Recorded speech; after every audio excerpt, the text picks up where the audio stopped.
आजकल हर तीसरा व्यक्ति हिप्पोकैम्पस का शिकार है। हिप्पोकैम्पस की स्थिति से कैसे बचें और हिप्पोकैम्पस क्या है? तनाव जब ज़्यादा हो जाता है तो इसका असर दिमाग पर पड़ता है और हिप्पोकैम्पस से जुड़ी परेशानी होती है। इसमें व्यक्ति की याददाश्त कमज़ोर हो जाती है। नमस्कार दोस्तों, अनमोल साहित्य की दुनिया में आपका स्वागत है। अस्वस्थ जीवन शैली और खान पान के कारण लोग, खासकर युवा, तनाव और अवसाद का शिकार हो रहे हैं। इसका सीधा असर उनके दिमाग पर पड़ता रहा है और वे हिप्पोकैम्पस से जुड़ी समस्या से पीड़ित हो रहे हैं। इसमें भूलने जैसी बीमारियां भी हो रही हैं। दरअसल मस्तिष्क का एक हिस्सा स्मृतियों को संग्रहित करने से जुड़ा है, जो स्मृति को संग्रहित करने के काम आता है। लिम्बिक सिस्टम के कई हिस्सों की तरह हिप्पोकैम्पस सीखने और भावना में भी शामिल होता है। प्रत्येक मस्तिष्क में 2 हिप्पोकैम्पस होते हैं, जिनमें से प्रत्येक मस्तिष्क के दोनों ओर होता है।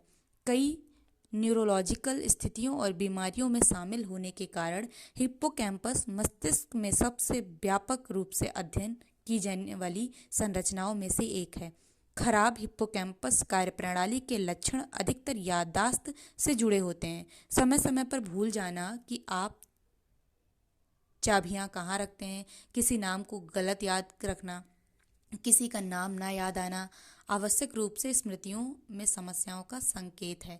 कुछ संकेतों के जरिए आप जान सकते हैं कि आपके हिप्पोकैम्पस में कुछ गड़बड़ हो सकती है, जैसे कि अल्पकालिक स्मृति, हानि, दिशाओं को याद रखने में कठिनाई, नई यादें बनाने में परेशानी और दिनांक, समय, नाम और स्थान जैसी तथ्यात्मक जानकारी याद रखने में मुश्किल होना आदि।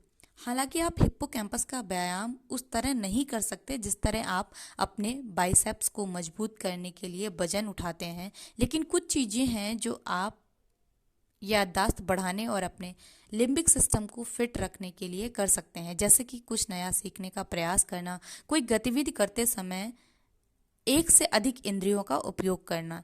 यादों को संसाधित करते समय हिप्पोकैम्पस सभी इंद्रियों से जानकारी को एकत्र करता है।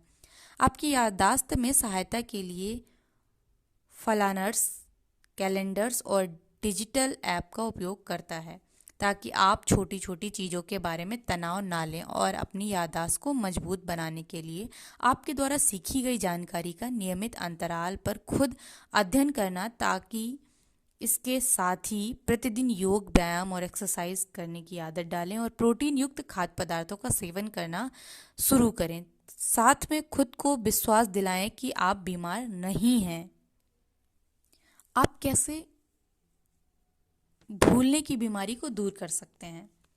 सबसे पहले, मानसिक तनाव, टेंशन और स्ट्रेस जब ज़्यादा हो जाता है तो दिमाग का वह हिस्सा हिप्पोकैम्पस कमज़ोर हो जाता है। इससे चीज़ों को याद रखने में परेशानी होती है।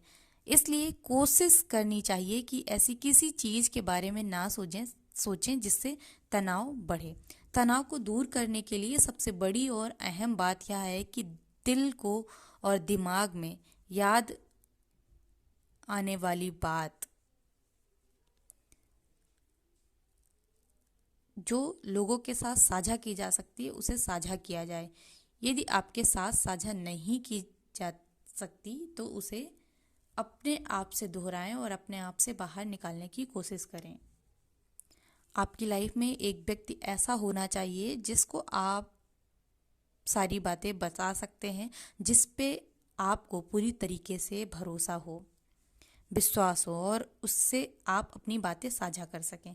इसके साथ ही योग, मेडिटेशन और एक्सरसाइज का भी सहारा लेना चाहिए। अपने खान पान का भी विशेष ध्यान रखना चाहिए। स्थिति अगर ज़्यादा खराब हो तो किसी डॉक्टर से भी सलाह ले सकते हैं। और सबसे ज़रूरी है, अपने आप को फिट रखें और बिल्कुल भी ना सोचें कि हम बीमार हैं, किसी परेशानी में हैं, किसी दिक्कत में हैं, कोई बड़ी परेशानी से झेल रहे हैं। अगर आप इन सारी चीज़ों को ध्यान रखते हैं, ऐसा करते हैं, तो आप हिप्पोकैम्पस जैसी बीमारी से बच सकते हैं। हिप्पोकैम्पस कुछ नहीं, बस एक हमने ज़्यादा सोच के तनाव लेकर एक भूलने की स्थिति को जन्म दे दिया है, वही एक हिप्पोकैम्पस बन गया है। इसको आप अपने तरीके से और सावधानी पूर्वक सॉल्व भी कर सकते हैं। धन्यवाद दोस्तों।